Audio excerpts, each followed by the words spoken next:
ليه مول دهب للمفروشات قريب من كل حد فينا؟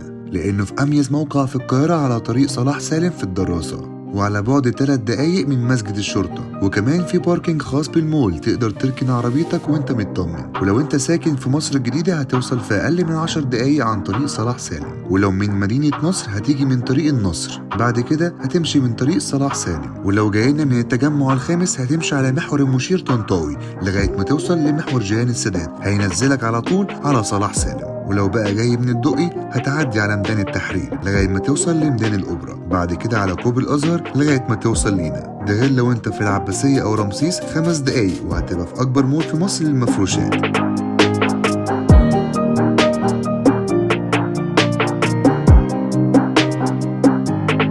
يلا مستنينكم في مول دهب للمفروشات، بيت الجملة في مصر.